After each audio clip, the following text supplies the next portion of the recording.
xantu maxay tahay markaasuu ugu jawaabay dikraka akhaaka bimaa yakrah waa walaalka oo aad ku sheegto wuxuu karahsanaayo walaalka oo aad ku dhahda hadal uu nacaayo waa walaalka inaad ku dhahdo wax qaab daran saa darteed waa walaalka oo aad ku sheegto waxaan daayiq markaa u ahayn iyo wax markaa uu nacaayo saxaabadu waxay dhaheen rasuulkii allow waxa aan walaalkay ama walaashay ku sheegayo hadday ku sugan yihiin ka waran rasuulku wuxuu yidhi waad xamatay sala allahu calayhi wasalam haddaysan ku sugnayn ka waran waad ku been abuuratay waa buhtaan waa been abuurad buu yidhi nebiga sala allahu calayhi wasalam sidaa darteed waxay ku sugan yihiin iyo waxaysan ku sugnayn waan isugu darnay buhtaan iyo ifki iyo been abuurad ayaa loo kordhiyey war shaqada waxaan maanta shaqo ka dhigana aan iska dayno walaalayaal war dadka islaamkaa da'biya caade ay leeyihiin ma aha xanta war wax lagu yaqaana gabar muxajabaa ma aha war wiil ahludiina waxaan lagu yaqaanaa ma aha war dadka ixtiraam iyo qiimay naga mudan yihiin war muslimiinta inay isu duceeyaan ayaa la amray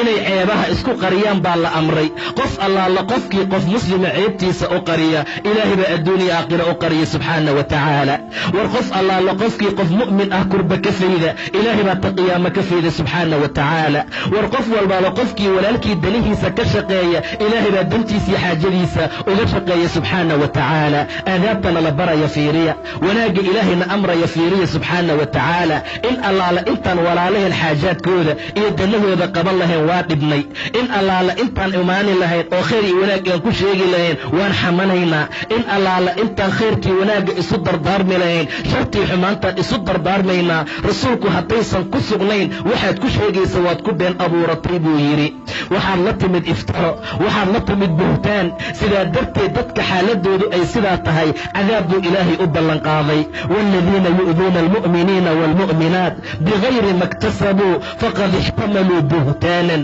wa ifman mubiinan been abuurad bay xambaarteen buu yidhi ilaahay waxay ambaarteen oo ay qaateen been abuurad iyo dembi cadiim ah war dadkii muslimiinta ahow dadaala war khayrka iyo wanaagga badiya ilaahayna in badan ka caabuda oo khayrkii wanaagga ku dadaala rasuulka abaadar ayuu la hadlay markaasuu yaa abaadar iyaaka waalghiiba xantaan kaaga digaya waxyaabo fara badan baa la amray waxaa ka mid ahaa kiibada inuu iska ilaaliyo waayo way ka adag tahay zinada way ka dembi adag tahay sababtu waxay tahay buu yidhi nebiga axadka marka uu zinaysto uu rabbi u tooba keeno ilaahay toobada wuu ka aqbali oo cid kaloo dembi dhaaf uu weydiisanayaa ma laha amaa xantu waxay u baahan tahay marka ilaahay cafis la weydiista ka gadaal qofkii la xantay in loo tago waxaad kala kulmi doontid ma ogid war dadka mu'miniinta icraadkooda iyo sharaftooda daaya war luxuumtaan dadkee la cunaya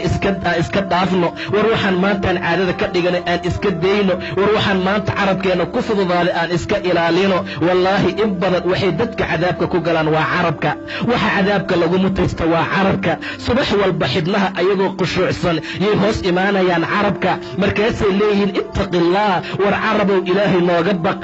adigaan ku nahay haddaad toosnaato waa toosnaanaynaa haddaad qaloocato waa qaloocnaanaynaa carabka dhibaato badan oo ba'an buu dadka ku haayaa war waa idinkala digayaa adi iyo xan war xan meel lagu haayo ha u dhowaanin